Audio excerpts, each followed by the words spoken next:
body, baby, show me.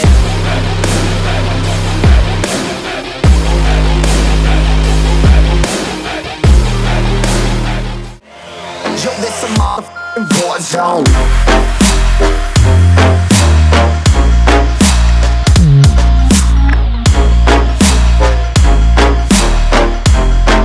It's a war zone.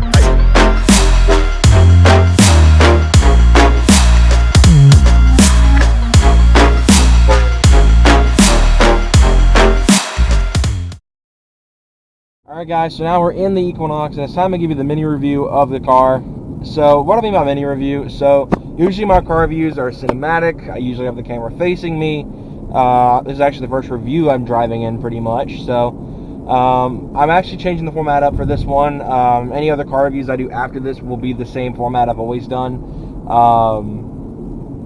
But I thought this would be kind of cool to do it this way. So, as the channel would suggest, I'm obviously a car nerd. I love sports cars. You know, I granted I own a truck, but you know, I love sportier cars, and I love, you know, muscle cars, imports, all that kind of jazz. But I do pay attention to stuff when it comes to modern commuter cars, such as this one. So let's start with the background. This car is a 2017 Chevrolet Equinox, all-wheel drive. It's an LS trim level with the 2.4 four-cylinder. That's just the 4 cylinders, all I know. I don't remember if it's 2.4 now. I'm pretty sure it is a 2.4. Completely naturally aspirated, no turbos on this guy.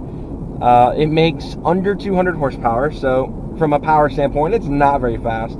That's one thing my mom was quick to point out, because her previous car was a 2011 Dodge Grand Caravan, which had the 3.6 Pentastar V6, made about 283 horsepower. So made a lot more power than this. I believe this thing makes about 170, so it's like 100 and 13 less horsepower than the Dodge.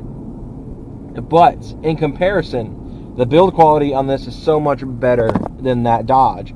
That van was also a base model, but obviously, for whatever reason, had a leather seat package. So I'll continue this in a moment. Alright guys, so like I was saying, this car makes 113 horsepower less than that Dodge. But the build quality in here is so much better. That Grand Caravan was a base model. It had leather seats. That's pretty much the only option it had, was leather seats. Had the stone go, all that jazz. You know, pretty practical car when it was working right. I guess I'll go to the backstory on why my mom got rid of the Grand Caravan. So the Grand Caravan we got in 2013, so the car was 2 years old, very similar to how this one is now. But that car always had issues. The dealership that sold us was ironically the same dealership this came from. Gave us a valet key with the car, not the actual key for the Grand Caravan. Granted, that's not the car's fault. So we got locked out of it in the first night, which made it a nightmare whenever we took this thing home. We took that car home. So like I was saying, the car valet key situation wasn't the car's fault, but what happened after that is the car's fault. So after that, it was not even maybe 4 or 5 months after the Grand Caravan showed up at the house, the motor that did the power trunk died. Okay, well that sucks. It was a nice feature to have, but the trunk still worked. Now for much longer than that, about 6 months, 7 months later from that incident, with the trunk failing, the electric trunk part failing, the computer fries. And Dodge knew it was a problem, but refused to recall it for whatever reason. They recalled it on the Ram, but not the Grand Caravan. And due to that, the car had to be bypassed to start off of the rear heated seats that it didn't have, because it was a base model. That was the only way that car would start after that point, and it would never start the first try. No matter what. It could be hot, it could be cold outside, that thing never started in the first try. It's pretty much, the car behaved like it was on the 85 all the time when it came to startups. From there, the next thing that happened was the trunk came off of alignment. The trunk wouldn't open at all, and if you did, as we found out later, would snap the wing off. And how did we find that out? My mom took it to a Dodge dealership. I'm not going to name which one. It's our local Dodge dealership. And asked to get a quote to repair it, to get the trunk put back on alignment and to get the power trunk fixed. They gave her quote and tried to open the trunk at some point without my mom being there, and snapped the wing off, and without even trying to make sure it would go back on properly, they just set it on there. They didn't glue it. They didn't put clips in or anything. They pretty much just just set it on. And sure enough, my mom left. Didn't even make it all the way back to even downtown, the town she was in. I'm not going to tell that because then you guys don't know a general idea of where I live. And sure enough, the wing comes flying off on a 4-lane highway in lunch hour traffic. So my mom is having to get out of her car, run into the middle of a 4-lane highway at lunch hour to pick up the spoiler that came off the van. Takes it back to the Dodge dealership. This used to be on the car. It was like, oh, this used to be on the car. What, you remember when this was on there? You know, usually my mom's a very nice person and would usually never do something like that, but she was in a bad mood after that. So they messed around a lot with that. They weren't really too keen to fix it. And then my mom pretty much was just like, oh, we'll do something if y'all don't fix it. I don't even remember what the exact threat was. And they finally gave her a loaner, which was the Chrysler Pacifica. A lot of you guys might remember that thing. She had it for like a week or two, got her car back. Trunk was still knocked off alignment, but it had a new spoiler, so at least there was that. I wish they would have fixed it, but that's kind of the backstory of where this came from. Shortly after that, the car began to show even more problems. The window switch broke off on the driver's door, so my mom couldn't roll down the window anymore. She goes through a lot of drive-thrus, does a lot of like stuff with toll booths and stuff like that because she works in downtown Atlanta. So yeah, that was a bit of a problem. But that also costs $100 to replace, just the switch. And on top of that, the car just was starting to show bugs. It was had 150,000 miles, and it was already starting to show signs of failure. The AC didn't work either in that car.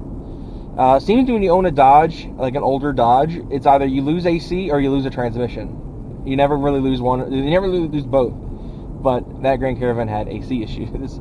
So she got rid of it. She bought the Equinox, and shortly after that, we sold the van privately, and that's where that's kind of the rest is history. So, what do I like about this car? It cruises so much better. I drove the van. I drove it when I was 15 for my learner's permit. I drove it a few times after that. I even drove it on the way home when we got this. And this cruises, I kid you not, so much better. It's so much easier to drive. It's so much more enjoyable to drive. It feels like you're driving in a sedan. Like this would feel like you're driving a Cruze or a Cobalt if you want to go that old. But it's just a little bit bigger. The mirror placement's really nice. The only thing I do wish I had was the blind spot mirrors. A lot of Fords do that now. My dad's Mustang has them.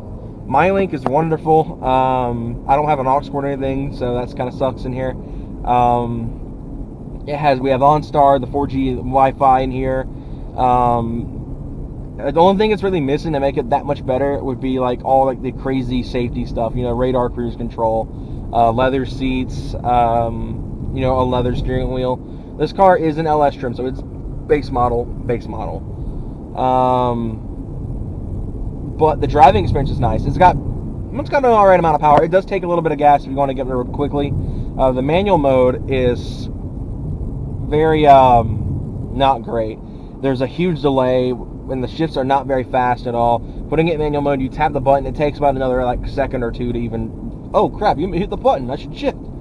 It's not the greatest manual shift mode, but the car itself is fine. I don't have any problems with it. I've enjoyed driving it. And the AC is wonderful in here. It's quiet. The steering is nice and perfect. It's light, but it's not so light. It's odd. It's not like the Mustang is. The Mustang, when it's in comfort mode, my dad's Mustang, it's you could literally just no problem. And this car actually takes a little bit of resistance to do that. But this car has won me over. As a daily driver, I almost would try to buy this off of her if I was needing a daily driver right now and I had the money to spend on it. I would buy this car off of her. It's got 27,000 miles on it. It hasn't missed a beat. It's got window tint on it, so it's very cool in here when it sits outside. I mean, everything about this car just ticks every box that I would want in a daily driver. It's got the navigation. It has like navigation through an app. It's not like actual navigation. But it's wonderful. This car is great, and I really have enjoyed the time I've gotten to spend in it. The only thing it does that's really strange is when it's in park, and if my sister's not outside up here in a second, I'll demonstrate it. It makes this weird like electrical ticking sound whenever you hold the button in when it's in park. It doesn't do it when you're in drive, so like right now I'm squeezing the button and it's not doing anything. But if it's in park, you hear like a little click, like a little sound whenever you're getting ready to take it out of the park. I don't know if that's just like a way that car knows it's in park, or what, but it does that, and it's quite strange. But all in all, my thoughts on the car: it's great. It's a really good daily driver. If you're wanting a crossover, we test drove a Rogue the same day as we drove this thing around. This is much better than the Rogue. I wasn't too keen on the Rogue. It was a similar price to this, and it didn't have nearly as much options. It didn't have the proper infotainment display on here. It was a base Rogue. It was not great. I would say in a heartbeat, if you're planning on getting a crossover, get something like an Equinox. Just make sure you get enough for trim, or an Escape or something like that if you're wanting a Ford. But as a Ford guy, I consider this a win. This is a good car. So thank you all again for tuning into the video. Hope you all enjoyed, and I will of course see you guys next time. Have a great day, everyone.